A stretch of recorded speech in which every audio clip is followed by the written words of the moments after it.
Bismillahirrahmanirrahim. Assalamualaikum warahmatullahi wabarakatuh. Agatukariba, apa kabar? Sempugi sore-sore sari batang saudara-saudara, kembali ya bertemu dengan channel kesayangan kita Sempugita. Nahmadu wa nusalli wa sallim ala rasulil karim wa ala alihi washabihi ajmain. Saya doakan semoga kalian selalu dalam keadaan sehat walafiat ya, berbahagia dan dirahmati Allah Subhanahu wa taala. Amin.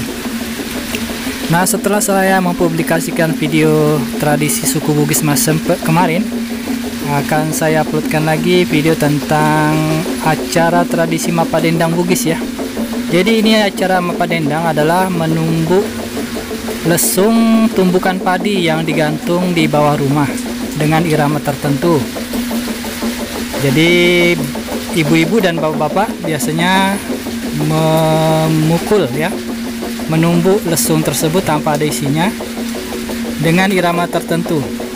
Ini dibunyikan 7 hari sebelum acara puncak Masempe dalam sekitar 30 atau 1 jam atau bisa lebih pada jam-jam tertentu dalam 1 hari. Jadi 7 hari sebelumnya sampai pada acara puncaknya di hari, misalnya di hari Minggu. Jadi di 7 hari sebelumnya sudah dimulai. Ini adalah biasanya diselenggarakan dalam 3 tahun sekali di desa Cerebu, Dusun 4, Bocok, Awangpone ya Bone.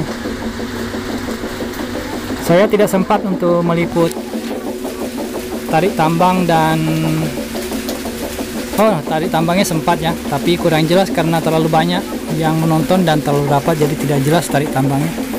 Yang jelas saya tidak bisa meliput panjat pinangnya karena buru-buru ada yang harus saya kerjakan. Sampai sekarang ini masih dipelihara di beberapa tempat di Bone acara Mapadendang, dan di Wajo juga saya tanya di Pak Juma juga katanya ada acara Mapadendang di Desa Parigi. Mudah-mudahan tradisi ini tetap terjaga dalam arti menjaga budaya saja, tapi bukan untuk ritual keagamaan, karena yang jelas kita sudah beragama Islam dan menjauhi yang namanya syirik dan tetap teguh bertauhid ilahi ya, la ilaha illallah Muhammadar Rasulullah. Oke, semoga kalian konten kali ini bermanfaat, menghibur dan memberi penambah pengetahuan tentang kebudayaan orang Bugis. Terima kasih sudah menonton, tetap jaga kesehatan, keselamatan, dan jangan lupa sholat 5 waktu. Terima kasih ya sudah menonton. Jazakumullah khairan jazaa. Salam yang mau disuruh datang. Jazakumullah. Assalamualaikum warahmatullahi wabarakatuh.